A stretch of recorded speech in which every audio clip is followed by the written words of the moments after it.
Bienvenue à Pit Stop.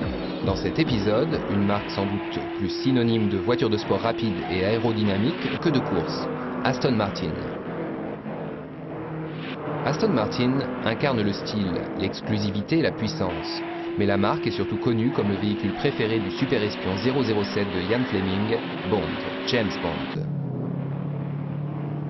Aston Martin a une longue histoire dans la course automobile. Les années de gloire sont les années 50, alors que la marque tente désespérément de remporter la course des 24 heures du Mans. Mais le nom est bien antérieur. En 1913, deux concessionnaires Singer, Robert Bamford et Lionel Martin, construisent la première Aston Martin en installant un moteur Coventry Simplex dans un châssis Isota Frachini. Auparavant, leur atelier a construit des voitures tirées par des chevaux pendant plus de 50 ans. En 1926, la nouvelle Formule Grand Prix marque la présence en compétition des Aston Martin à moteur Anzani au Grand Prix de Grande-Bretagne, Grand Prix de Boulogne et au Junior Car Club 200 à Brooklands. Toutefois, le nom ne réapparaît dans la course monoplace qu'au moment où Aston Martin se lance dans la Formule 1 à la fin des années 50.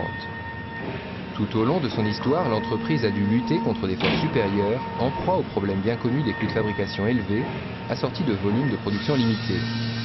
La société persévère avec une seule idée en tête, remporter l'épreuve classique des 24 heures du Mans, ce qu'ils accomplissent avec les premières et deuxièmes places en 1959. À l'époque, une victoire au Mans représentait beaucoup pour un fabricant. Cette année-là, il remporte également le championnat du monde de voitures de sport, la première fois qu'un tel titre revient à une écurie britannique. Il faut attendre la fin de la Deuxième Guerre mondiale pour qu'Aston Martin devienne la voiture de sport attitrée de la petite bourgeoisie, suite au rachat de la société par David Brown et à sa fusion avec Lagonda pour former Aston Martin Lagonda. Ayant bâti un empire industriel automobile prospère, le nouveau propriétaire d'Aston Martin rachète la société sur un coup de tête. Ça s'est passé comme ça. J'ai vu une annonce dans le journal The Times, société de voitures de sport à vendre. Après quelques négociations, je l'ai acheté. La réputation d'Aston Martin en routière s'est forgée grâce à la série DB, des voitures construites manuellement, généralement associées aux aficionados du sport automobile les plus riches du monde. Encore aujourd'hui, la société sollicite les techniques traditionnelles de carrosserie et des artisans britanniques. Contrairement au triomphe des voitures de sport, le programme de Formule 1 est une énorme déception. La Formule 1 Aston n'est pas une mauvaise voiture en soi, mais en 1959, l'écurie rencontre des problèmes de lubrification du moteur. Ce dernier ne donnera jamais sa puissance maximale. Lors de sa première course, Roy Salvadori est battu de justesse par la Cooper Climax de Jack Brabham. L'Aston Martin est une voiture de vieille facture moteur à l'avant, essayant de rivaliser dans la nouvelle ère de la Formule 1 moteur à l'arrière. L'écurie ne peut pas suivre. Ils construisent néanmoins la nouvelle DBRS qui s'avère encore moins facile à manœuvrer que la DBR4.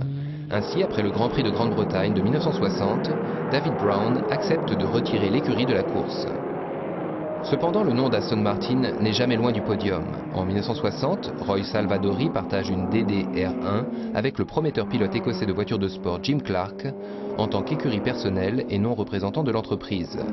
À l'épreuve du Mans de 1960, ils ne tiennent pas le rythme imposé par les Ferrari d'Olivier Genderbien et Pedro Rodriguez et se placent 3e, 8 tours derrière les leaders.